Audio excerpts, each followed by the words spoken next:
Welcome back to another episode of Chunk Danny, my Semi-Xtreme Onechunk Ironman account. For the first 450 hours we have been locked to Edgeville. This all changed when we rolled the Grand Exchange. We had one task to complete and then we rolled Lumbridge. Now Lumbridge is going to be one hell of a long chunk. There is a 70 mining and level 70 smithing requirement.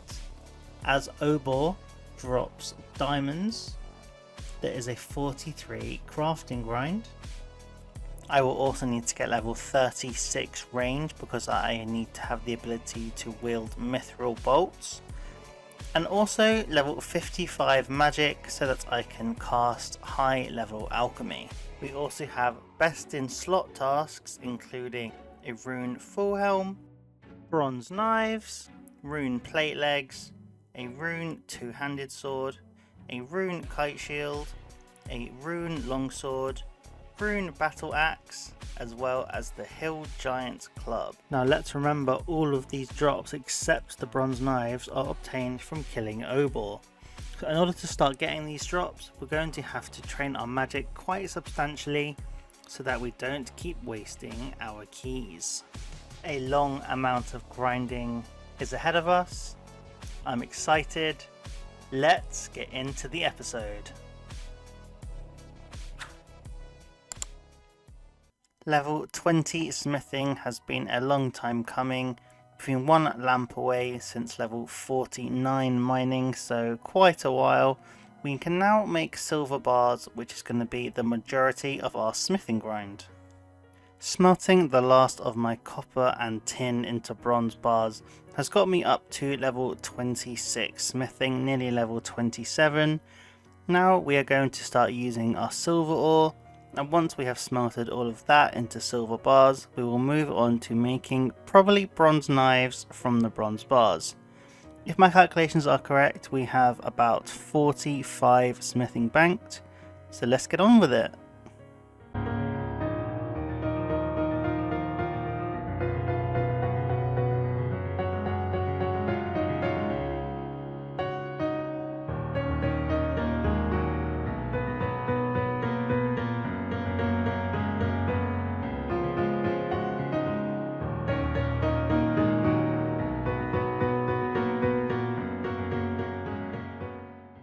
$3,271 silver ore have now been smelted into bars.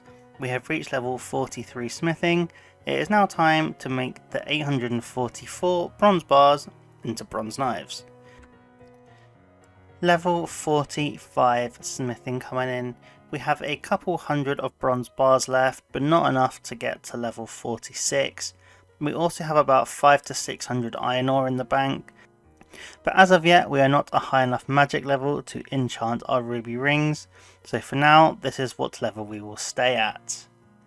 This is a nice level to be at because now every time we get a genie or a book random event, we will get at least 450 XP from it, as opposed to the 190 XP we were getting when we were level 19.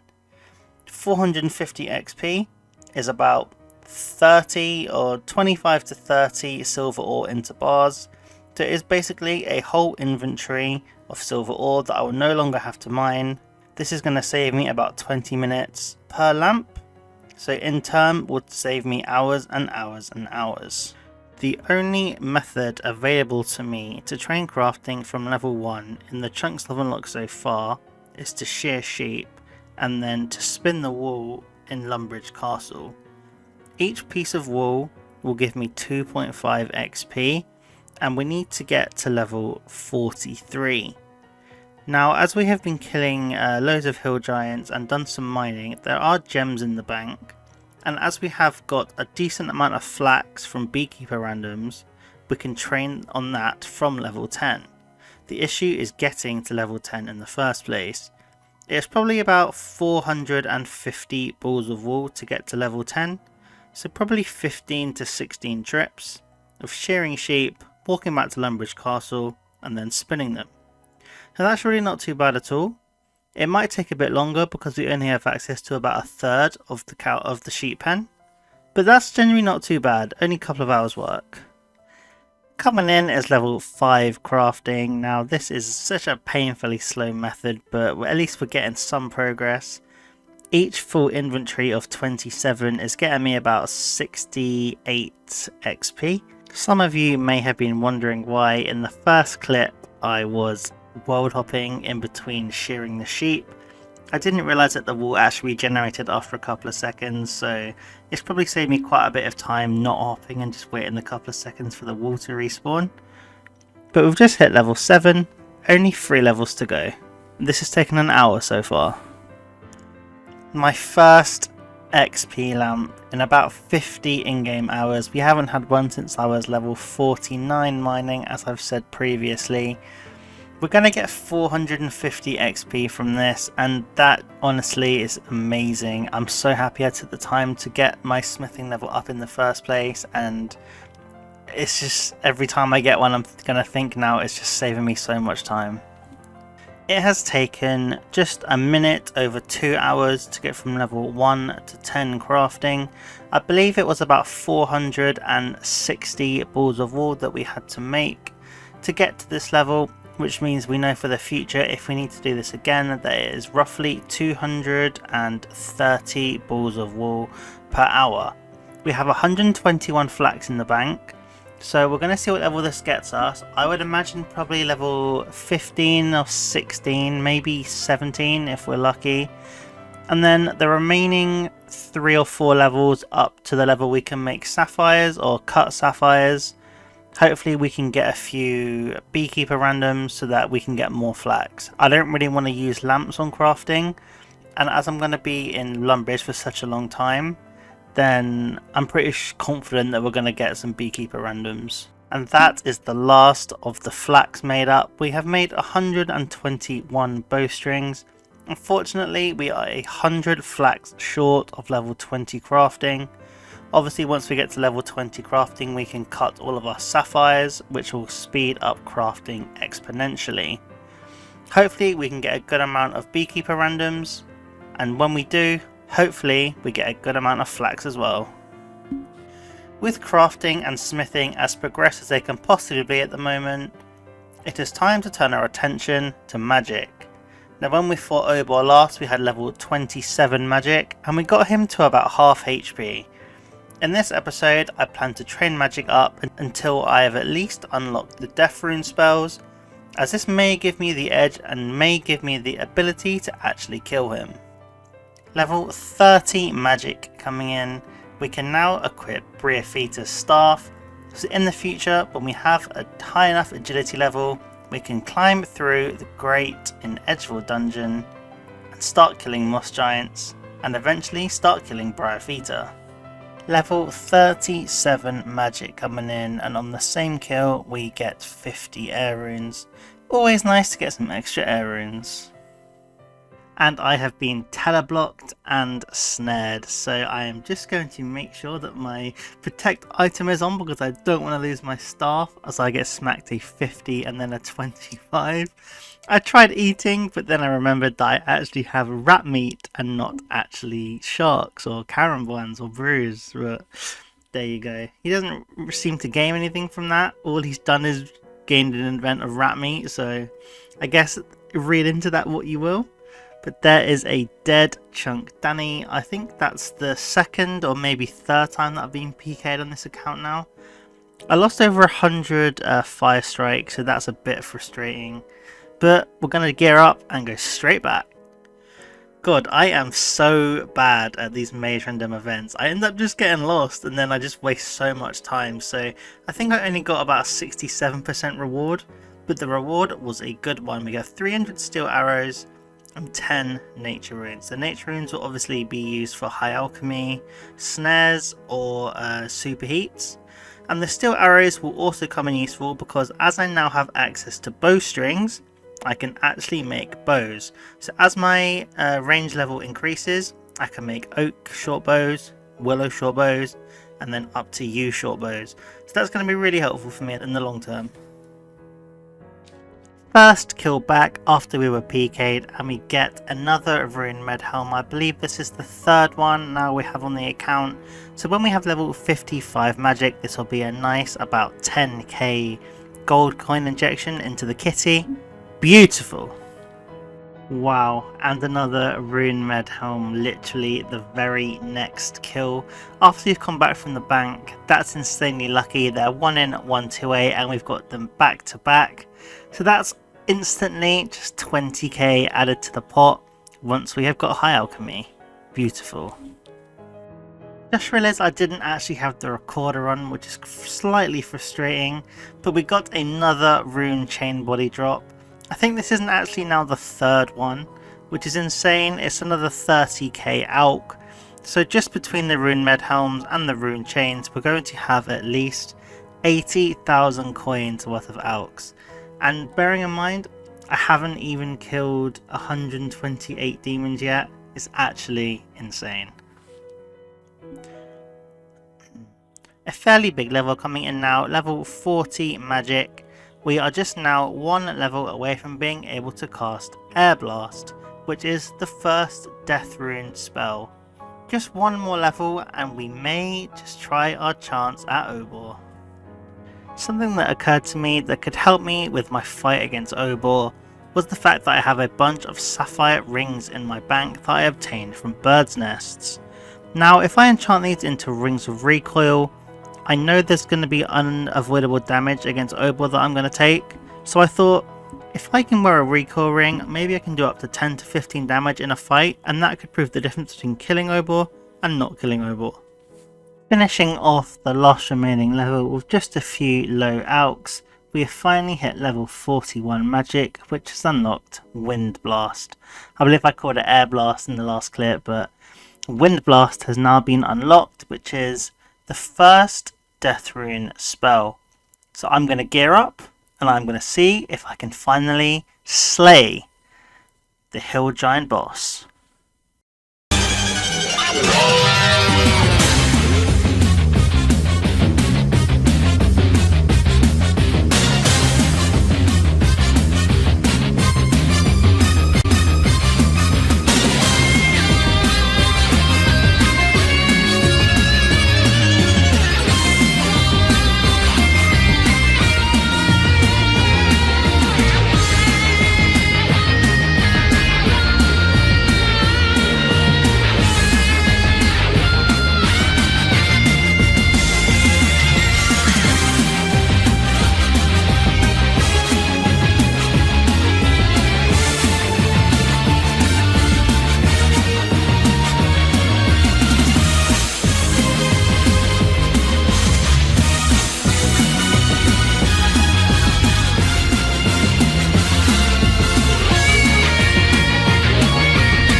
So what did we learn during that fight with Obor?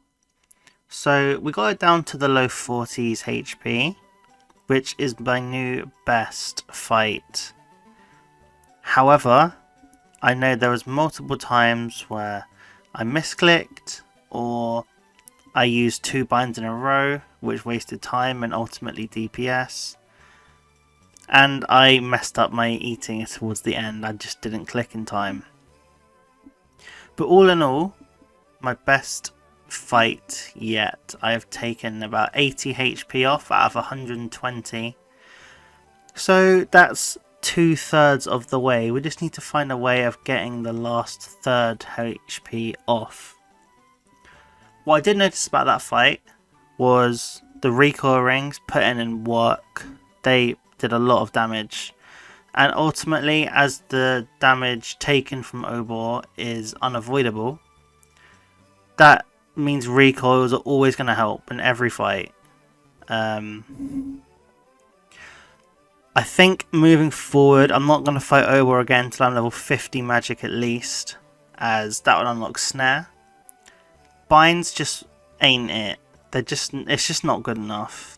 I can only get about one attack off before he's moving at me again. So if he's snared, I could probably get 2 or 3 attacks off at least. And I'll waste less time running around trying to freeze him. It may also be worth trying to get some lobsters from Black Demons, so that I am able to heal just a little bit during the fight. I honestly don't know why I take a full inventory of rat meat, because it just wastes time. It's never going to help me. And I want to be able to kill Obor outright without having to try the tick eat method. I just want to be able to kill him in a straight 1v1 without any manipulations or anything, because I want to be able to do it consistently without dying. And I know tick eating is technically consistent, but I want to be able to kill him just in a flat out 1v1, no tick manipulations, nothing like that. So moving forward, 50 magic, Rings of Recoil, and the best spells we can use that are above 50 magic at the time, depending if we have the runes to use them. A Bob fishing random event, giving us a nice juicy 650 XP and giving us 21 fishing in the meantime. Haven't fished a single fish and we're level 21. Unfortunately we missed the level, but we've just hit level 57 mining. You may wonder why we are back to mining, and this is because we actually are running low on mind runes. So I believe that we can do some mining. Every half an hour we can home teleport, get 30 mind runes and air runes from the magic tutor in Lumbridge, and then get the canoe back north and then do half an hour more mining. We're going to do this until we have reached probably 60 mining, maybe level 61, grabbed a few thousand casts of Fire Strike, then we're going to work on our magic some more, and we're just going to keep doing that. Back to back Bob fishing random events. As I keep saying, free XP is the best XP, and that's level 22 fishing. Level 58 mining coming in. Long time between levels, probably 4 to 5 hours, but we're getting there. Helping a distressed Molly and her evil twin sister. And what do we get as a reward? 3 noted uncut rubies.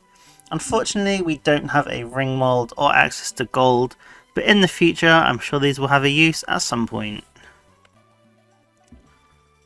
Have just cast my first Lumbridge teleport spell, and this is actually a medium task, which was one of our chunk tasks, so that's quite cool to see. I can't believe this is the first time I've actually used that spell. Normally I just home teleport. But this is where we collect our air and our mind runes. We currently have 2,500 air and about 1,250 mind runes.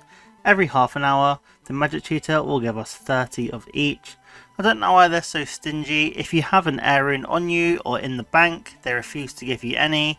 Like, bitch, please just give me my airstrikes. Thank you.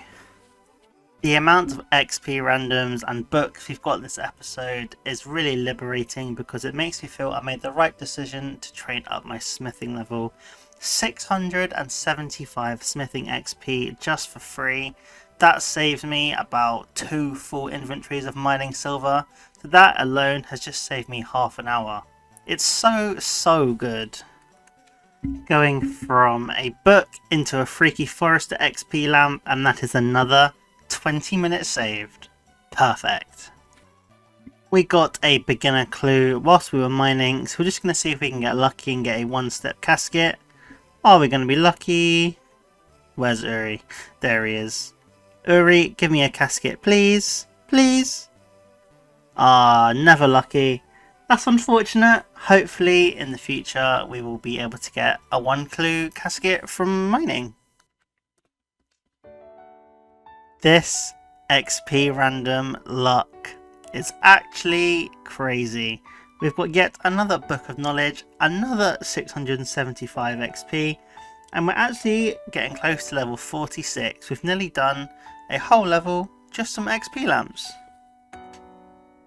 Level 60 mining incoming, purely with a bronze pickaxe.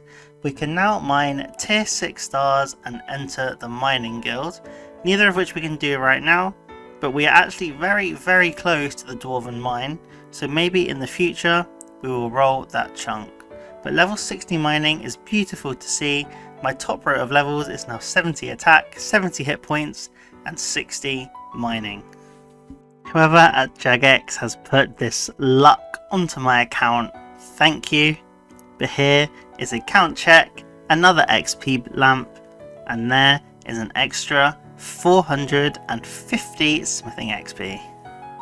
I legitimately don't know if I should be putting all of these lamps into the video, but it just seemed crazy to me that I've got literally so many in a row, so many different types of XP randoms. We've got books, we've got count checks, we've got freaky foresters, we've got the exercise dude, and a couple more I believe as well. But that's yet another XP random, another 450 XP, and if you take into account all of the XP randoms that we've got this episode, that has probably saved us about 4 to 5 hours. Like, it's just insane. Another one. Right, that's 2,000 mind runes collected. That's 2,000 casts of any elemental spell. So I think we're going to go dump these onto maybe black demons, maybe hill giants. I haven't decided yet. If we kill hill giants, we get more nature runes and we get more fire runes. If we kill black demons, we have a better chance of getting air runes and also rune drops. So I'm going to probably go for hill giants because I used most of my fire runes last episode. I wonder what level we'll get from these. My guess is level 47, depending on what spell I use. I think the most economic spell with runes is probably Earth Strike, because if you use a Staff of Earth, which you obviously have, you only use 1 air rune and 1 mind rune, whereas if you use Fire Strike, you're using 2 air runes per cast, or 3 fire runes if you're using an air staff. So I think we're going to use Earth Strike. The XP per hour will be a little bit slower, but we'll be able to do more casts in the long run, saving more runes. First magic level in a while coming in, now level 42. Just as a bit of an XP boost, we are going to throw in some curse spells now and again if I can be bothered to do it. They don't take up many runes, and we have loads of body runes and water runes from when we were killing goblins anyway, and they're very easy to stock up on if we run out, so I'm not too worried about using those runes up, and it's pretty good XP. It adds quicker XP than the actual mind rune cast themselves. Absolutely massive level incoming here. We're just about to get level 43 magic, which unlocks one of our most important spells moving forward, Super Heat Item. This gives us the ability to create bars without going to the furnace, so in the future we can make bronze bars and any bars we like really, just by using fire runes and nature runes. Level 45 magic coming in. We're absolutely powering through these magic levels now. We have unlocked Teleport to Camelot. We are never going to use this spell, not for months and months and months anyway, because we will be stuck on this side of the map for that long. But we're getting up there. And just as we are about to run out of casts, we hit level 47 magic. So my prediction of level 47 from 2000 casts was actually accurate. So well done me. I don't think we would have reached level 47 without casting the curse spells that we used. And we had about enough runes for 1 more kill after hitting level 47. We also home teleported a couple times to get the 30 airstrike casts from the tutor, so without those also we wouldn't have been able to hit 47. We're now only 3 levels away from the level that we actually need, which is 50, so we can unlock Snare. So we're going to go back to mining, back to smithing, and keep home teleporting and gathering up the runes so that we can come back to magic in not too long time. After our mining endeavours earlier in the video, we got another 2000 silver ore ready to be smelted into bars, and I thought that was a perfect opportunity to get my smithing level up some more. Judging by how many lamps we've got this episode, it would be better to actually maximise the XP gain we can get from those if we continue to get very lucky on the lamps. So level 46 smithing coming in, we've got about 1800 silver ore left. So my guess is we're going to get 48 to 49. I haven't actually put it in the calculator. All I know is that we're only 9% towards our level 70 target, and I feel like I've been here for hours and hours and non-ending hours. So it's dragging on a bit. We're not even 10% of the way. But all I'm going to say is thank God that smithing the ores is so much faster than mining them. That's actually pretty inconvenient timing. I got a lamp halfway through messaging my friend, so we don't actually get the XP pop up, but there we go, 460 more smithing XP towards our goal. We're now only a few bars smelted away from getting level 47 with still 1400 ores in the bank. Incoming level 48 smithing, and also a milestone level of 850. We haven't been out of Edgeville for long. We've spent most of our time here even after rolling. It's so nice to see us get level 850. I'm sure it won't be too long till we hit level 900. I'll definitely be hitting 900 still within this chunk, but I'm just sat here laughing at the chat. 1,000 cocks, no head, sad day. What's your code? Looks like there's more cock on the menu tomorrow then. Absolutely exquisite timing from the CC and a QPW at the same time. A lot of cock on the screen today. And that, boys and girls, is where we are going to leave episode 6 of Chunk Danny. If you have a look at the progress we've made this episode, we have got to level 60 mining, 48 smithing, 22 fishing, 47 magic, as well as 16 crafting. If you have a just quick look in the bank, I'm not sure if I showed the bank at the end of the last episode. Our cash stack is only at 6,000 coins, but we do have a few alcheballs once we have reached the level to cast high level alchemy. Our herbs are looking very nice, and we only have a few potions left. I don't actually know where all my attack potions have gone. I don't understand why I've only got one left, but anyway, we've got 4,000 willow logs, a whole bunch of bananas and raw and cooked meat. Our runes are looking bad. We only have 36 mind runes and only 400 fire runes, so we're gonna have to do some rune gathering in the next episode. Laws and natures are looking very good though. Our ores, currently we have 1800 tin, as well as 650 iron, 750 silver, 277 bronze bars. So we've got level 49 smithing banked, and we'll keep on the mining and smithing grind in the next episode. Gem stacks looking great, nests and seeds looking great, 1600 U-logs, a whole bunch of alcheballs, and this is the clue tab. Not that we've done many, but we've done a few. Thank you so much for watching. You have been watching Chunk Danny, and hopefully the next episode will not be too far away. Just a quick disclaimer at the end of the video. My girlfriend is currently 8 months pregnant. We're expecting a little baby girl halfway through June, so that is very exciting to me, and we are also going on holiday in the next week or so. So that means that I will not be playing RuneScape as much as I have been, which means there might be a bit of a delay between episode 6 and episode 7. I hope that doesn't come as a disappointment to anyone, but I will be playing when I can, I will be grinding when I can, so please bear with me. Thank you so much for all the support you've given me. I really do appreciate it. If you feel like it, drop a like, comment or subscribe. Any of those three, all of those three. Don't do any of them if you don't want to, but thank you so much again.